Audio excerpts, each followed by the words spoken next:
As we are talking right now, it's probably midnight in Kenya. And I can see many kids who have gone to bed on an empty stomach. It was lunchtime. We were sitting around a table and we were all holding hands. And my father was praying for the lunch that we were about to eat. But there was only one problem. Our table was empty. My earliest recollections is finding myself at the age of 5, roaming the streets, eating from dumpsters. And when my father said, "Amen," I opened my eyes once again. And the table was still empty. We were not able to have food at all,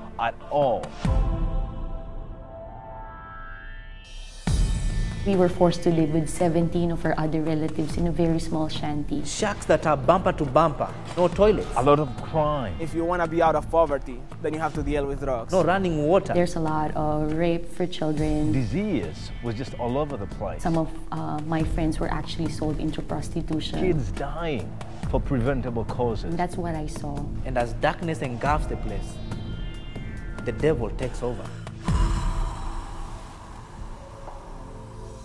One morning, I just woke up that, my uncle is just touching me in some parts of my body, that I just thought to myself that this can't be happening. One day, my father was murdered right next to my mother, and I knew that moment that my life had changed. I watched as my 10-month-old sister died in the laps of my mother out of starvation.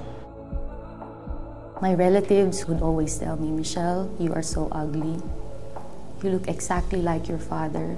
You will become nothing but a thief and a drug addict when you grow up."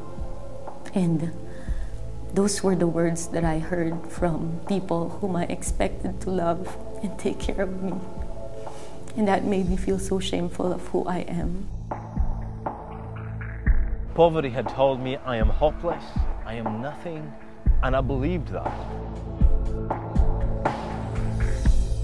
But right in the middle of this desperation, it was then that compassion intervened.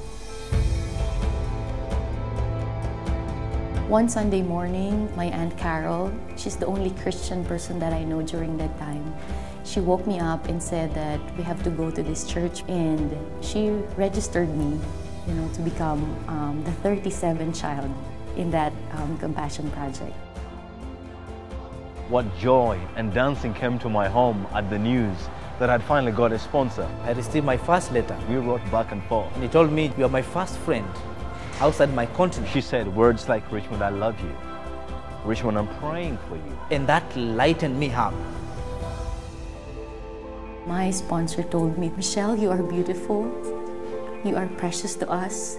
We are proud of you, and we are praying for you, and we love you." And the words touched the very depth of my heart and soul. 18 years later, here I am, a child rescued from hopelessness by a young person. My life was changed. My life was changed. My life was changed